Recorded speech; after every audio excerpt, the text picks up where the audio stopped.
Hello and welcome back, and we're going to make this as brief and as informative as we possibly can within a 5-minute period.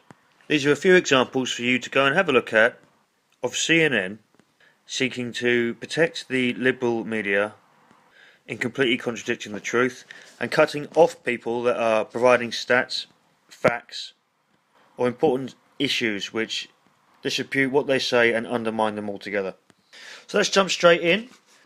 When on CNN, Congressman Scott Taylor revealed that day the FBI had produced a figure of 30% of all terrorism was coming from refugees, CNN clearly deliberately cut off his screen and casually pretended that it was an accident. Much like Amy Kiemer, former chairlady at the Tea Party Express, being shouted over by highlighting the FBI's report on the missing emails, which the host violently argued against. And on that point, let's have a wonderful quote from Hillary, which she said while smirking and receiving much applause.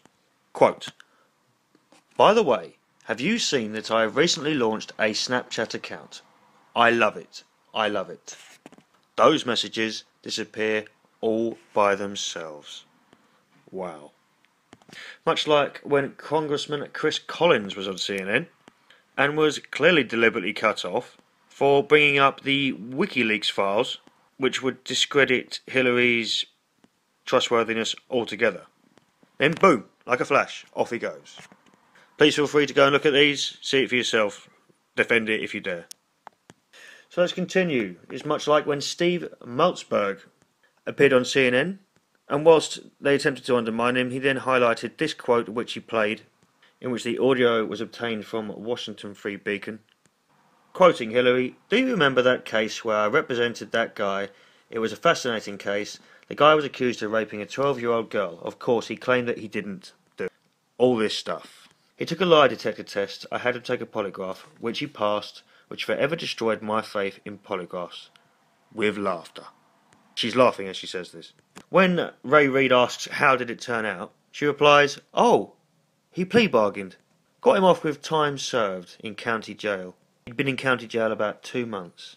To which, this point, the presenter cuts him off and is clearly in complete shock and has nothing to say, demanding we better end it here. To truly put the icing on a brilliant cake, we have a great quote here from Hillary on the very case in which stunted CNN, in which she blames the 12-year-old girl, giving very much the impression that she knew he was guilty. If the previous quote didn't make that obvious enough, this one will. She said the girl was, quote, "emotionally unstable, with a tendency to seek out older men and engage in fantasizing." And the media will now defend this person, knowing full well that she knew she was blaming a young girl for her own rape. And if this person was emotionally unstable, then surely that person would need help as opposed to being blamed for their own rape. Another stunningly ironic thing is the amount of pictures that have come out of Hillary and Bill, good old cowboy Bill, being pictured with Weinstein. The very same Hollywood that all slated Trump, said he would lose, and called him a rapist, despite never producing the person that he spoke of in his video, or his tape, rather.